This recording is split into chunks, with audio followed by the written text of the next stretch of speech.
Olá, gente querida da nossa comunidade. Eu espero que todos vocês estejam bem, estejam sãos e salvos nesse período agora de isolamento, de recolhimento social, para que a gente possa evitar juntos maiores impactos da epidemia de coronavírus aqui no nosso país, na nossa região.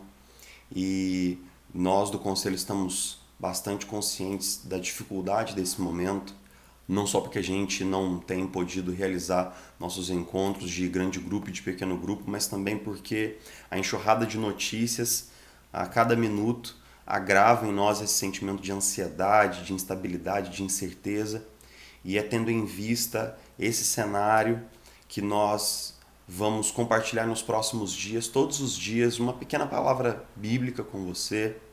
A gente continua pedindo, insistindo para que as famílias possam se reunir no entorno da palavra nesses dias, que a gente não deixe de usar ou de aproveitar esse momento único, né, de sofrimento, de incerteza, para que a gente possa se firmar e se enraizar na palavra de Deus, para que a gente possa passar por isso, por tudo isso juntos.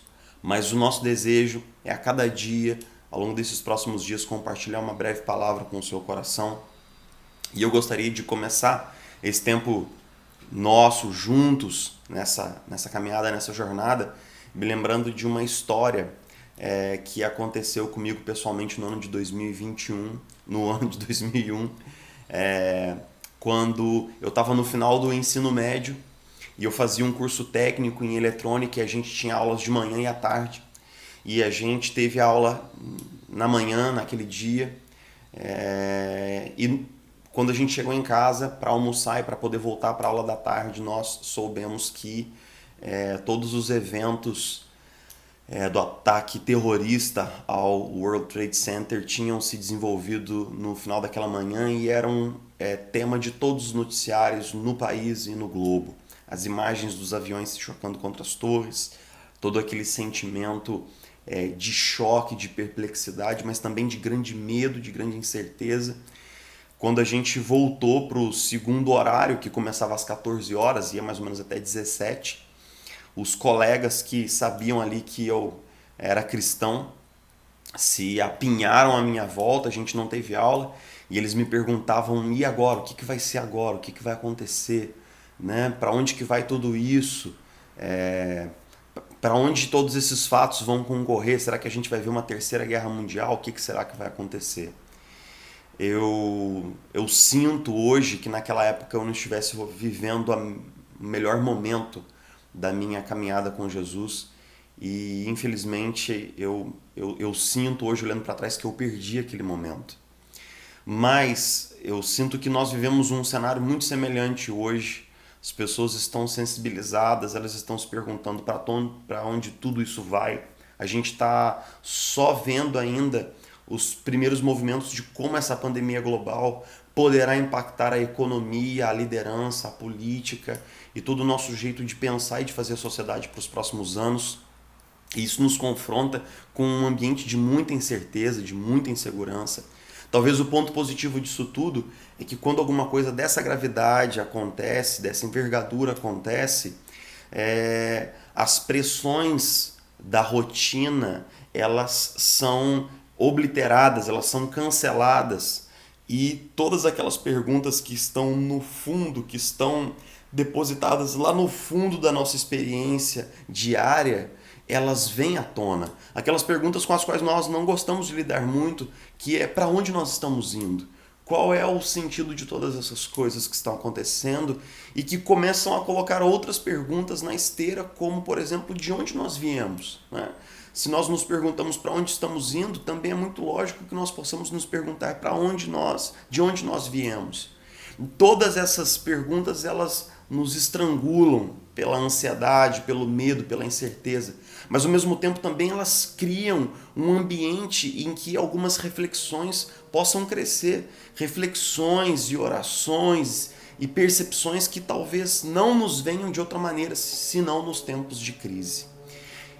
É exatamente esse o sentimento de incerteza, de insegurança e de medo que a igreja vivia por volta dos anos 80, 90 depois de Cristo, quando as primeiras grandes ondas de perseguição começaram a se abater sobre a igreja. A igreja tinha uma expectativa da volta imediata de Jesus Cristo, mas isso não foi acontecendo, e os primeiros decretos que perseguiam os romanos começaram a acontecer sistematicamente. O imperador romano começou a prender, a matar, e naquele momento o último apóstolo vivo foi preso. João foi preso, foi exilado na ilha de Patmos. A gente pode imaginar um pouco de por que o imperador decidiu não matá-lo. Talvez o imperador pensasse que matar João fosse fazê-lo mais um mártir e mais um exemplo para a igreja primitiva. E o que ele desejava, talvez, na verdade, fosse fazer com que João fosse esquecido num lugar no fim do mundo, e lá ele pudesse renunciar à fé cristã e então se tornar um motivo de vergonha e de desencorajamento para todos os cristãos que o tinham como o último apóstolo vivo. É justamente nesse contexto que a gente descobre que Jesus foi até a ilha de Patmos e Jesus se revelou a João, revelou sua presença pessoal, íntima, poderosa na vida daquele apóstolo, mas não só isso, deu uma visão ao apóstolo, que seria uma visão para toda a igreja. E essa visão, ela tem muito a ver com o título do livro, Apocalipse, cujo sentido é revelação. É assim, mostrar as coisas, é colocar sobre a mesa, é dizer o que vai acontecer de uma certa maneira. No capítulo 5 a gente lê assim: então vi, João ele foi levado até a presença de Deus, uma visão celestial. Então ele diz assim, Apocalipse capítulo 5, versículo 1: então vi na mão direita daquele que está sentado no trono um livro em forma de rolo, escrito de ambos os lados e selado com 7 selos. Vi um anjo poderoso proclamando em alta voz: quem é digno de romper os selos e de abrir o livro? Mas não havia ninguém, nem no céu, nem na terra, nem debaixo da terra, que pudesse abrir o livro ou sequer olhar para ele. Eu chorava muito porque não se encontrou ninguém que fosse digno de abrir o livro e de olhar para ele.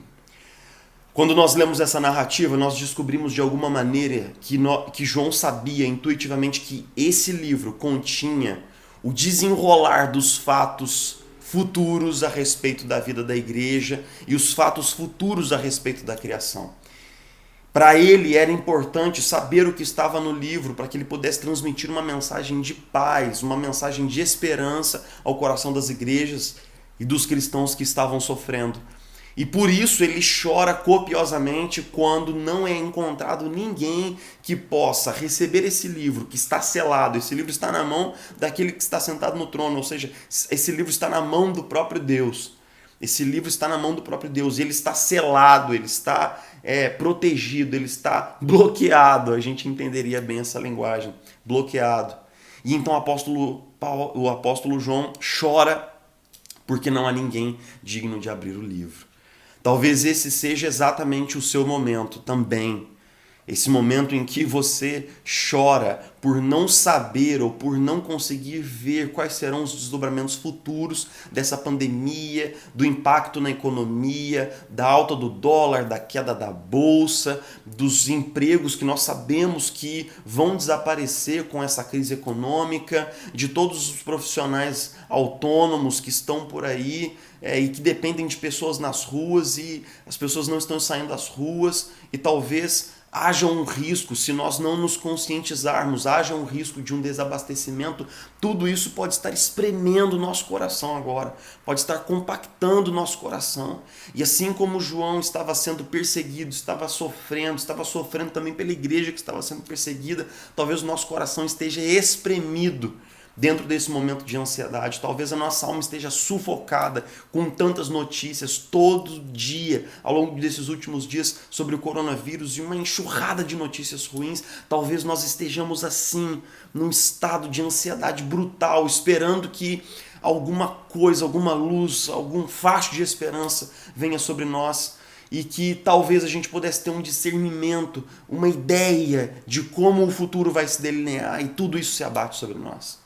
Eu empatizo com você, eu sofro com você. Ao longo desses dias, enquanto a gente vai rolando o feed de notícias, a gente vai ficando ansioso, a gente vai ficando um pouco para baixo, um pouco deprimido. A gente tinha essa expectativa de que o nosso país fosse retomar, né, um cenário melhor esse ano, e todas essas esperanças agora parecem fadadas ao fracasso. E eu sei que é possível que você esteja se sentindo como um barquinho jogado no meio dessa tempestade, sendo batido de ventos de lá para cá. Eu empatizo com você, meu irmão e minha irmã. Eu sofro com você também, eu entendo o seu coração. Mas não só eu choro com você, o apóstolo João chora com você também. Chora com você, porque quando nós não sabemos como vão se desenrolar as coisas, o nosso coração é tomado, arrebatado pela ansiedade, pelo medo, e não há muito que a gente possa fazer, porque a nossa natureza humana é assim. Quando a estabilidade é arrancada de nós, nós somos jogados no chão das incertezas, isso dói e machuca muito. Mas o texto não para aí. O texto não termina nas lágrimas do apóstolo João, porque ele continua dizendo: então um dos anciãos que estavam ali envolvidos na adoração à Trindade, disse para ele assim: não chore, não chore. Esse ancião que está na eternidade, que vê todas as coisas, diz a você e a mim: não chore. Eis que o leão da tribo de Judá, a raiz de Davi, venceu para abrir o livro e os 7 selos. E então João conduz seu olhar para outro lugar. E ele diz assim: depois vi um cordeiro que parecia ter estado morto, em pé, no centro do trono, cercado pelos 4 seres viventes e pelos anciãos. Ele tinha 7 chifres e 7 olhos. Um sinal de 7 chifres, um sinal de poder completo. 7 olhos, um símbolo de conhecimento completo, que são 7 Espíritos de Deus enviados sobre toda a terra. Ele se aproximou e recebeu o livro da mão direita daquele que estava sentado no trono. O Filho recebeu o livro das mãos do Pai. Ao recebê-lo, os 4 seres viventes e os 24 anciãos prostraram-se diante do Cordeiro. Cada um deles tinha uma harpa e taças de ouro cheias de incenso, que são as orações dos santos, e eles cantavam um cântico novo. Tu és digno de receber o livro, de abrir os selos, pois foste morto, e com teu sangue compraste para Deus gente de toda tribo, língua, povo e nação. Tu os constituíste reino e sacerdotes para o nosso Deus, e eles reinarão sobre a terra. Então olhei e ouvi a voz de muitos anjos, milhares e milhares, milhões e milhões de anjos. Eles rodeavam o trono, bem como os seres viventes e os anciãos, e cantavam em alta voz, dizendo: digno é o Cordeiro que foi morto, de receber poder, riqueza, sabedoria, força, honra, glória e louvor. Depois ouvi todas as criaturas existentes no céu, na terra, debaixo da terra e no mar, e tudo o que neles há. Eles diziam: àquele que está sentado no trono e ao Cordeiro sejam o louvor, a honra, a glória e o poder para todo sempre. E os 4 seres viventes disseram: amém. E os anjos prostraram-se e o adoraram. Aleluia! Que visão gloriosa! Eu gostaria que você entendesse por que os 4 seres viventes, os anciãos e todos aqueles que estão envolvidos ali na adoração celestial, porque todos eles, e depois toda a criação, porque todos irrompem num canto de louvor ao Cordeiro. Sabe por quê? Porque ele foi morto, ele morreu no nosso lugar, ele ressuscitou pelo poder do Espírito Santo. Agora ele está sentado à destra de Deus Pai. Ele tem toda a autoridade, todo o poder está na sua mão.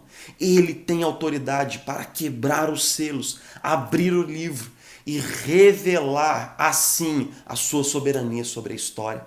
O fato de que o rolo está na mão de Deus diz ao nosso coração que Deus tem a história na sua mão. Ele controla, ele é soberano sobre toda a história. Mas o fato de que Jesus morreu e ressuscitou dá a ele autoridade para revelar essa história à igreja. E é isso que o livro de Apocalipse é. Ele é uma revelação. Ele é uma visão das coisas que acontecerão no futuro.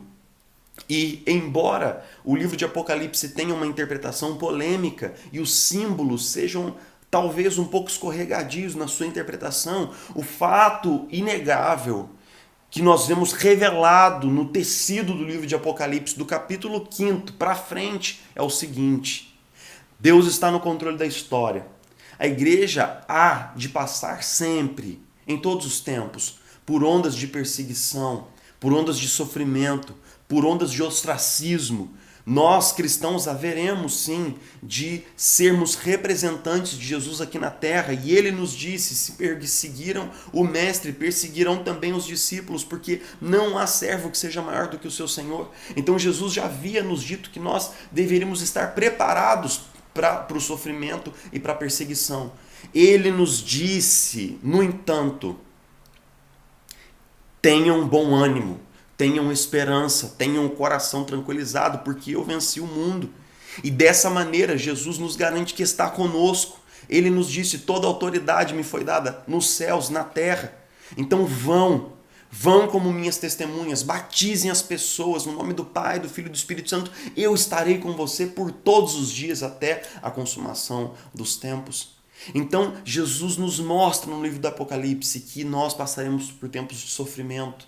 Ele diz que haverão grandes tempos de comoção e de agitação popular, guerras, rumores de guerras, fome, doenças, mas que no final das contas ele virá restaurar a criação, ele virá redimir a criação, ele virá curar toda a doença, toda a dor, todo o sofrimento, ele virá banir todo o mal da criação. E quando João chega no final das suas visões, ele diz assim: eis que olhei e vi novos céus, nova terra, e todas as coisas antigas já se passaram e tudo se fez novo. Então nós temos aqui em Apocalipse 5, uma mensagem de muita esperança. Meus irmãos, em nome de Jesus, nós não esperamos apenas o Cristo que virá.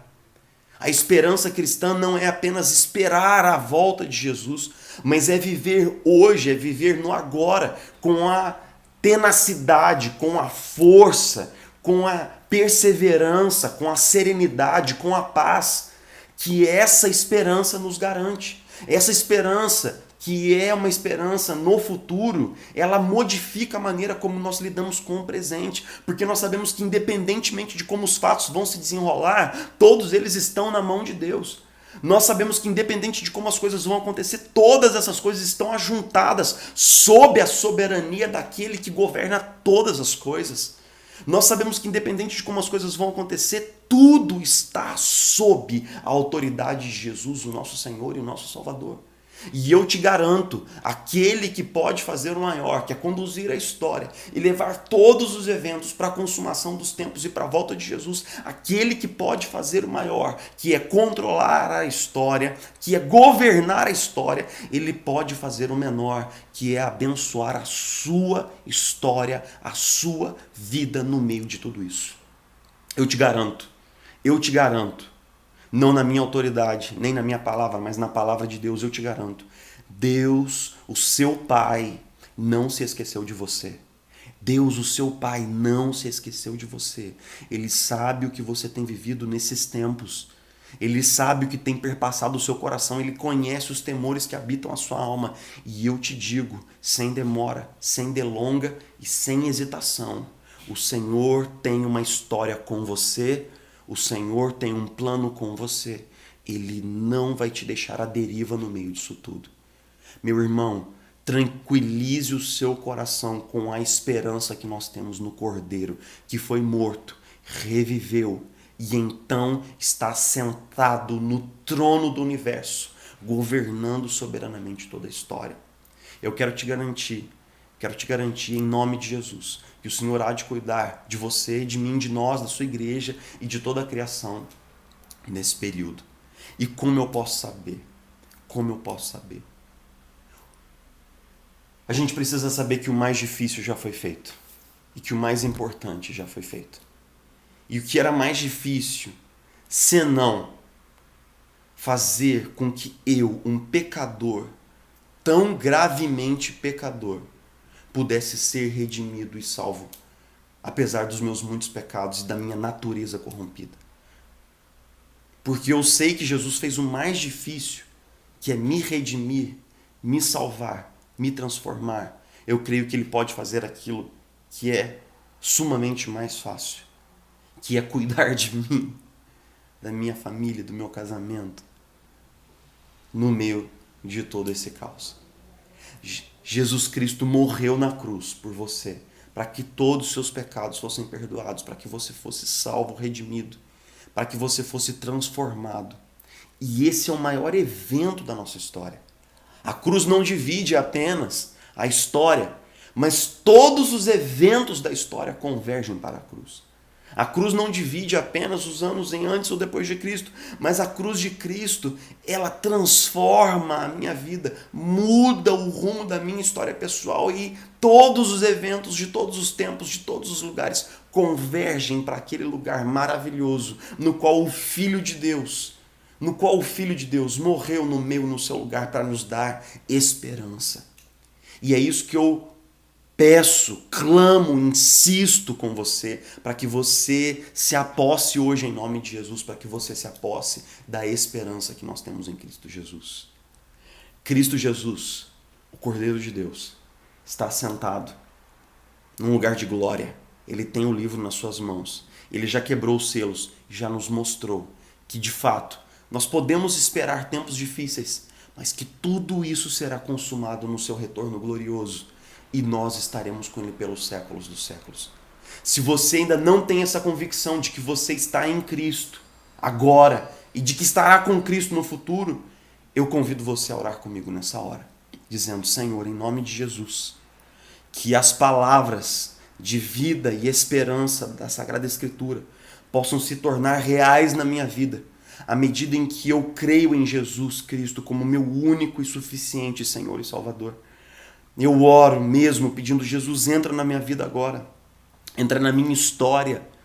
Aproveita esse tempo de crise e tribulação, Jesus, para que eu possa entender e discernir a verdade mais profunda do Evangelho, de que o Senhor já proveu um cordeiro para morrer no meu lugar pelos meus pecados, e agora eu posso ter paz com Deus, paz comigo, paz à minha volta.